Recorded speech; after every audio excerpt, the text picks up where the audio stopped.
Today, Sayadaw will continue the talk on the 4 guardian meditations. Yesterday, he talked about the first guardian meditation as much as possible. And today, he will talk as much as possible about the second guardian meditation, metta.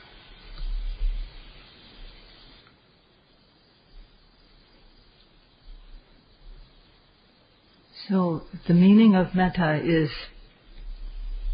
that if there's anger, if we have anger towards others, anger which is destructive, a destructive force, ill will, if we can't contain our anger, then we don't care about what's good for anybody else. We don't care about others' welfare. We can harm them. And together with anger, due to anger, there's also domanassa, the unpleasant feeling.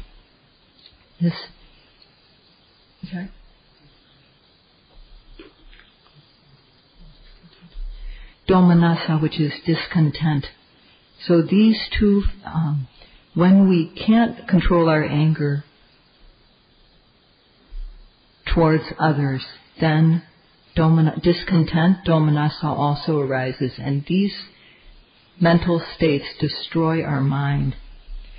Now, when we have metta, we're free of this hatred, we're free of hatred, and being free of these two states of dosa, hatred, anger, and domanassa, discontent, we have mental and physical happiness. They're sure to come because of that. So, loving kindness, metta, is this type of attitude of mind. Metta has the quality to make the mind moist. Now, this quality of being moist can be understood best when looking at the opposite of metta, the quality of what is opposite to metta.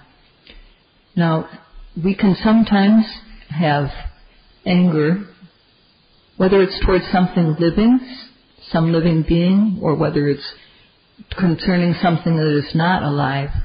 Still, anger can arise in the mind, and when it does, we feel miserable.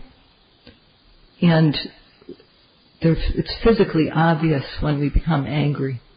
Our face can become red, our mouth can become contorted, and the mind can become extreme. Metta is not like this. Metta is fresh and it's also juicy. So when metta enters the mind becomes cool and calm. Metta has the characteristic of wanting what is good for another person, wanting them to be happy in every way. And therefore, when metta comes into the mind is really peaceful. It's not brittle, not dried and brittle. Anger, dosa, is really brittle. So this quality of metta, whether it's between individuals or whether it's within families, it makes everything work well. And this quality that we're talking about, in this area where we are here, it's called metta. This is the name we use for it. So, in essence, it's the concomitant mind state of adosa. It's freedom from anger, this anger which is destructive. If there's anger in the mind, then anger is the desire to destroy other beings, destroy things. Anger is destructive. And so when there's anger in the mind, this freshness of metta just dries up. So This freshness is called sinehana in Pali. Now, if we have anger, then our enemies will multiply. That it won't be contained. So, first of all, we get angry, and then it develops into hatred, and then we get engaged in quarrels, and that brings about things that are harmful for us. So we have to understand that if we have hatred, we'll have only more and more hatred. Hatred will only bring more and more hatred. So we should reflect. If we reflect about it, we'll have an attitude of metta. And this attitude of metta is peaceful and cool. Now, metta is wanting what is beneficial for another, and also putting that into practice. So this attitude of metta is very fresh.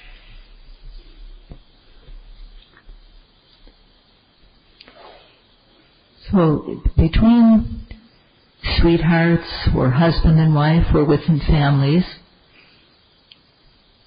sometimes there's tanha involved in these relationships. People don't realize that this quality of greed is involved in their feelings for their close family members. So there's the aspect of delusion, moha, as well as tanha. This feeling that is combined with greed and delusion cannot be classified as metta. Metta is free of anger, and it also needs to be free of greed. So this essentially, metta is being free of anger, and this is a very clean mind state. And in the texts, it's said that the characteristic of metta is to want what is good for others.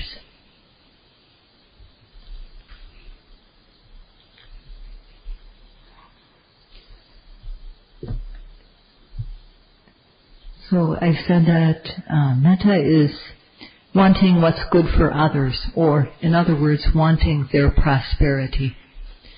So what do we mean by prosperity? There are two kinds of prosperity. One type is worldly.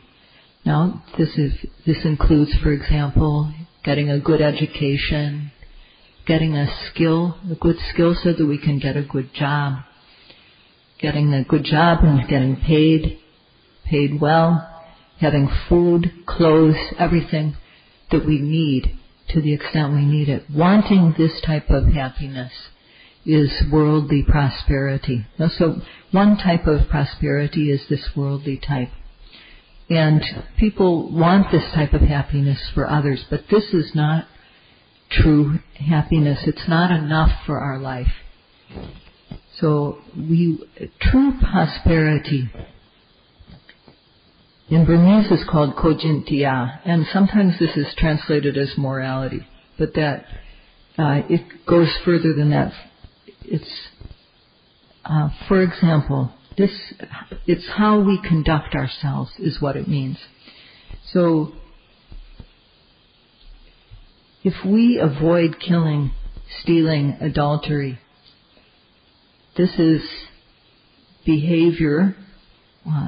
The killing, stealing, and adultery are behaviors that we should avoid. This is one way that we should conduct ourselves.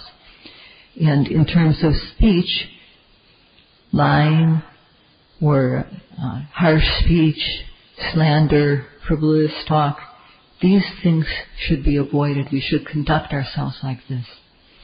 And mentally, we should also not want to harm others. We should not desire to gain other people's things illegally. And we should have right understanding about cause and effect.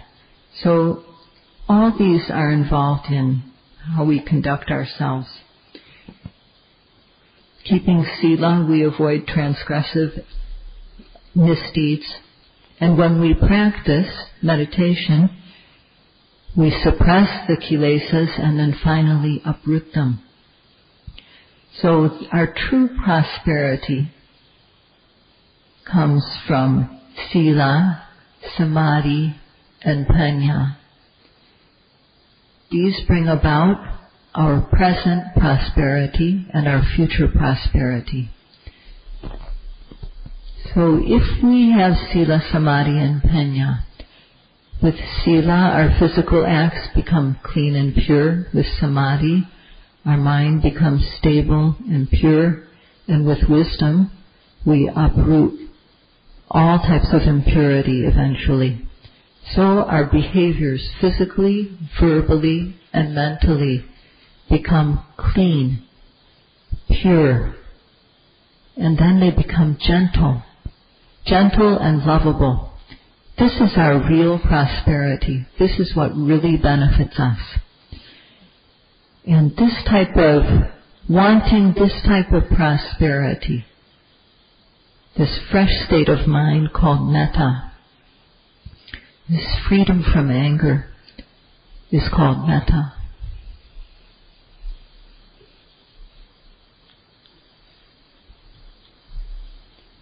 So, tanha is disguised, it's mixed with love, so it's disguised as metta. But we know that we don't have true metta if the person that we love, if something happens to them, somehow they change or else something might happen to them, they might die, then we feel sorrow. When we have this tanha, this greed that is mixed, desire that is mixed with romantic love is what I should say. Okay, so when we have romantic love, if that person changes or if we become separated from that person for some reason or other, then sorrow will arise. And this sorrow can even make people mad in some cases. So this type of occurrence is common in the world. Now, whether it's for one person or for many, towards one person or towards many persons, people, if we really want their benefit, then we'll want this, the trainings of sila, samadhi, and paññā. We will want ourselves to be free of blame. We want our behavior to be clean and pure. This will be our concern. And when we separate from our loved ones, if we have this true desire for their welfare and their prosperity, if we become separated from them, we won't feel there won't be any problem. So we need to generate this kind of metta.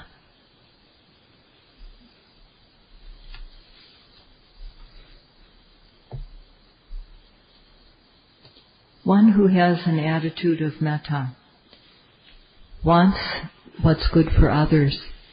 And this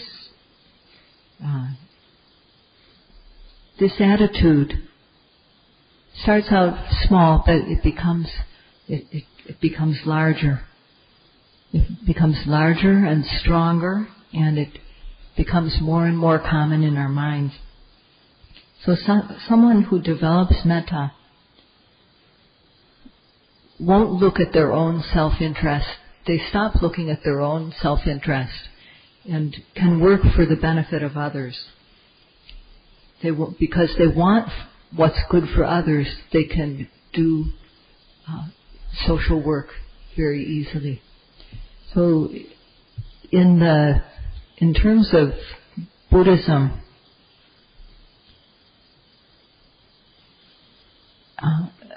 monks can have that attitude towards others. They can, with an attitude of metta, they're able to relate with many different kinds of people and able to work almost inexhaustively for others' welfare because they're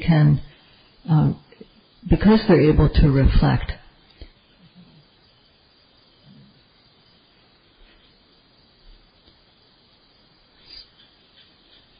if we have an attitude of metta and we have a really strong desire for other people to be prosperous and well, in our family relationships or friendships or work relationships, we can be patient.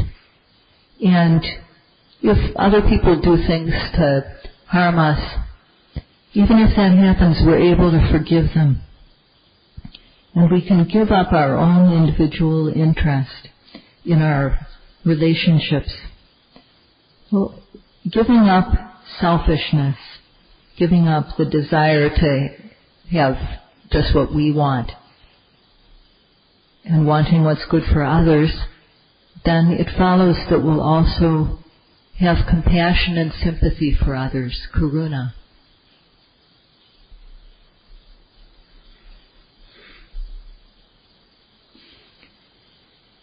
Metta is not only an attitude that we should have in our mind. It should also be expressed on a physical and verbal level. Now, it follows that if we want another person's welfare, if we want their prosperity, we'll act. We'll act to help them. We'll have the desire to help, and then we'll do it. And our speech will be gentle to others.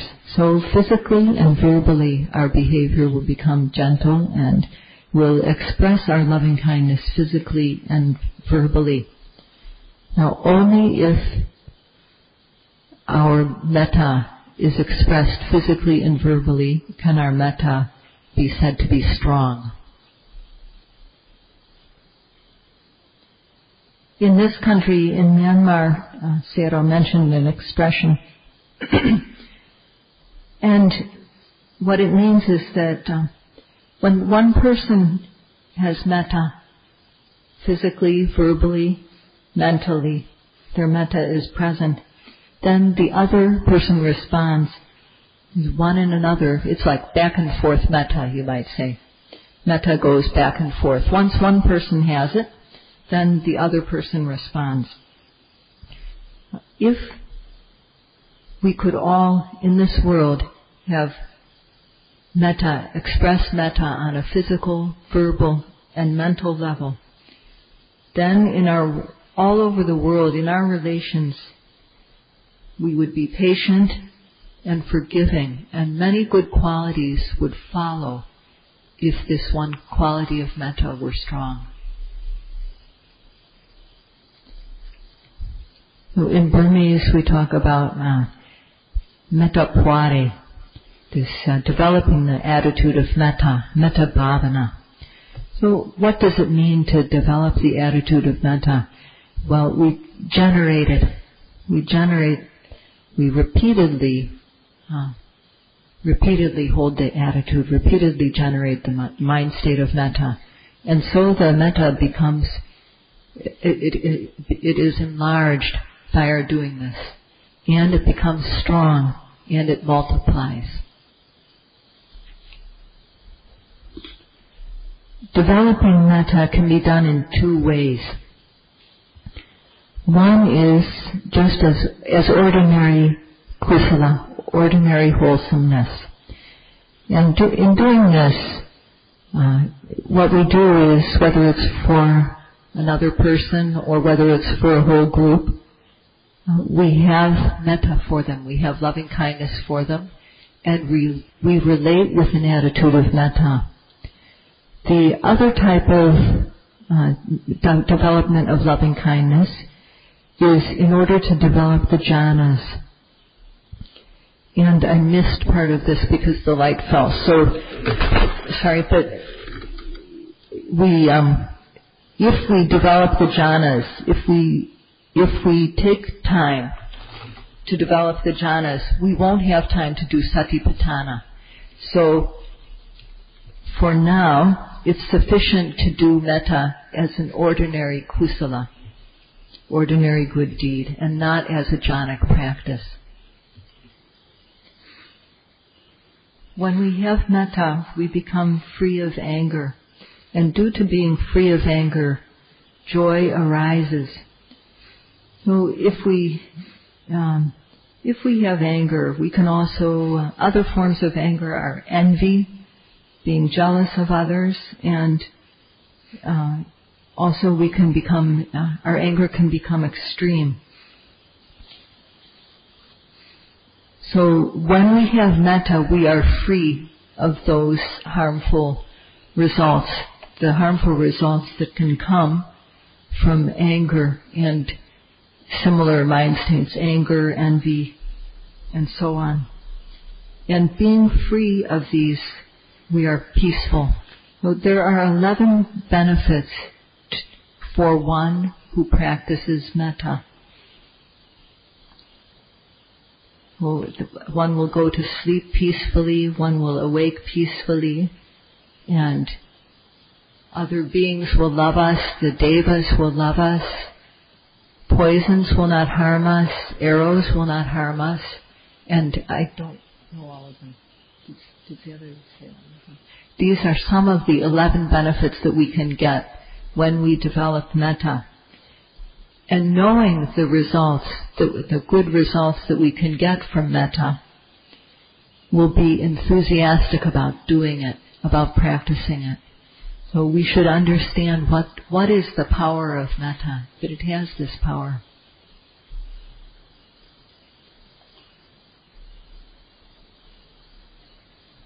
In the text called Patisambhida Megha, the process of developing metta is described as awara hontu, abhyapaja hontu, anika hontu, sukhi atanam pariharantu.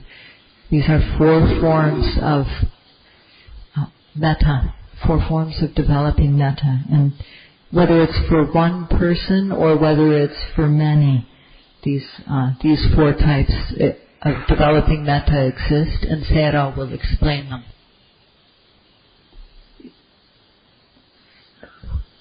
When we generate metta, we can generate metta towards either an individual or towards many beings all at once.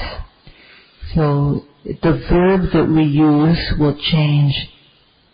If we are just generating metta towards one person, may he, she, or it be well, happy and peaceful. We use the singular, and the verb will not change, but the pronoun may change. And if we are generating it towards many, then we would say, may they be well. And in Pali it would be awara, awaro hotu, or awara hontu. So if we're generating metta towards all beings, then that includes those who are seen, those who are unseen, those who are living and non-living, includes all beings everywhere.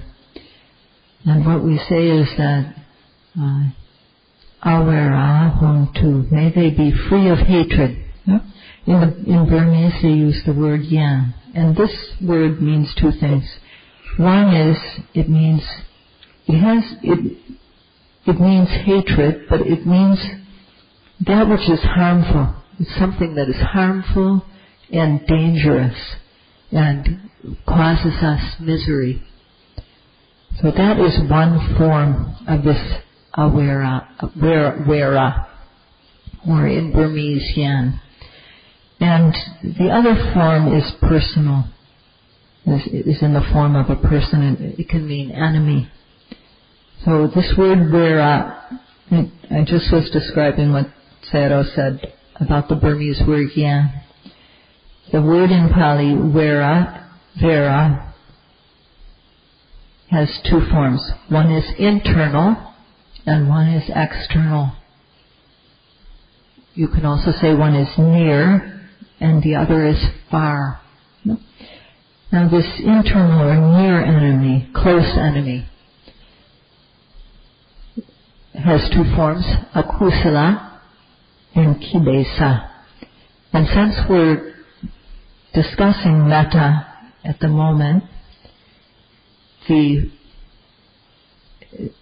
this vera is taken to mean, when we chant awera hontu, this wera is taken to mean dosa, which is the opposite of metta.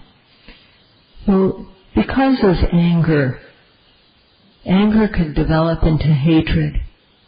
Hatred, bearing a grudge, wanting to get even, wanting to get the better of someone, take revenge. So these are all forms of dosa. And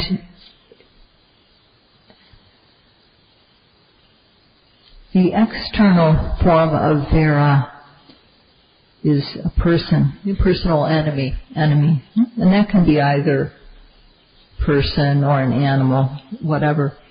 And enemies can take many forms. But we're talking about something that is actually external to us. So this is far from us. Kilesa and akusala are enemies or are dangers that are near to us, very near. And this near and internal danger is truly fearsome. The external danger, the enemy, is not very fearsome. They can't actually do very much for us.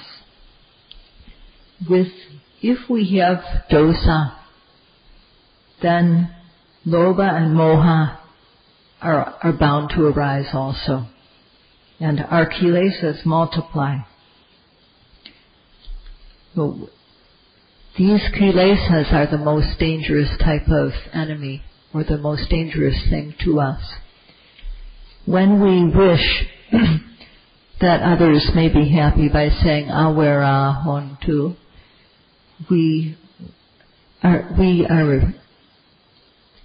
what we mean is that we want them to be free of this internal enemy or this internal danger of the kilesas.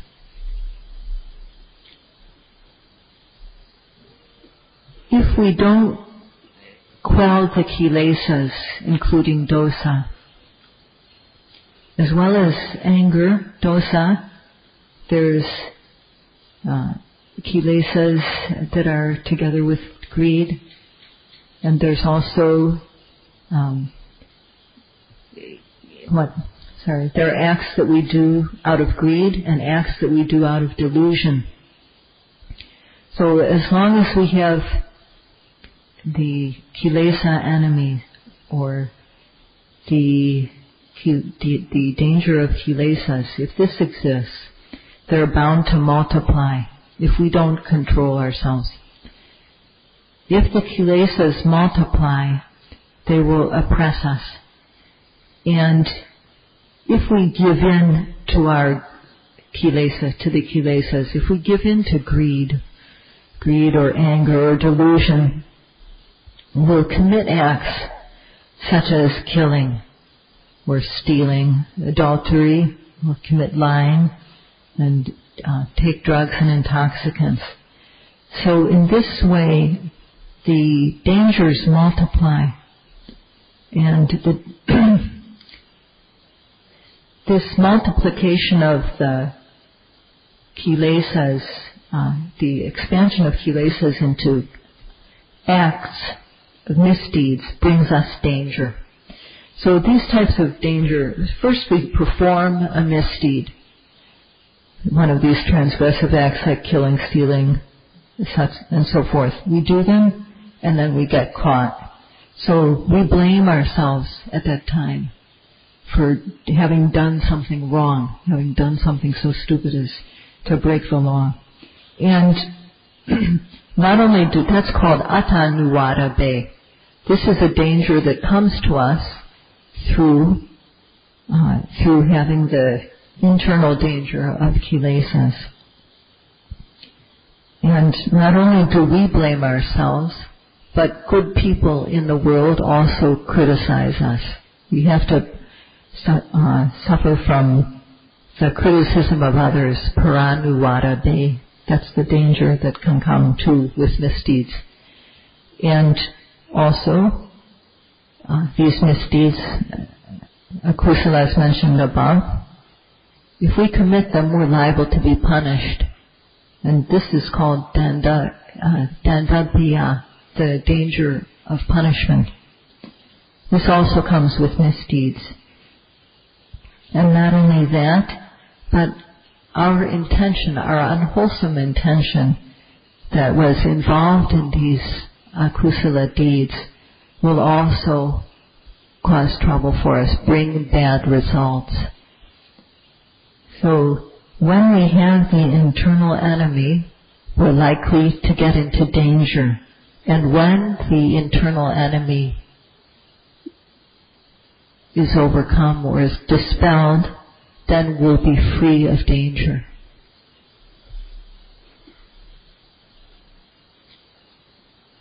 If we aren't able to dispel the nearest enemy, the nearest internal enemy, then we'll have the danger of fear. We're liable to encounter fear. And it follows that if we can quell the internal enemy, then we won't have fear. When we have kilesas, this can lead to harming others, the desire to harm others, and we act on it and kill, desire to have things, we steal. So these acts occur due to the nearest enemy, the nearest enemy we have, which are lobha, dosa, and moha, greed, hatred, and delusion. And if these multiply, if these kilesas multiply, then we'll encounter the danger of self-blame and the danger of blame from others, punishment, and so on. So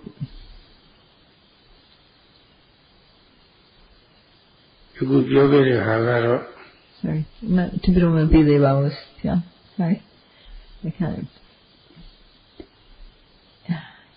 When we want these enemies to be quelled, when we wish for awareness to, what in essence we want is, if it's meant for ourselves, may I be aware of homi.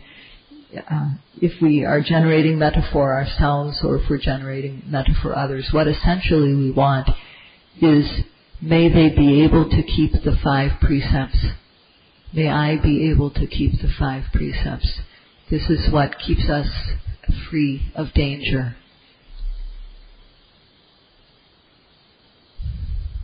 So the kilesas that he just mentioned, lobha, dosa, and moha, in particular dosa.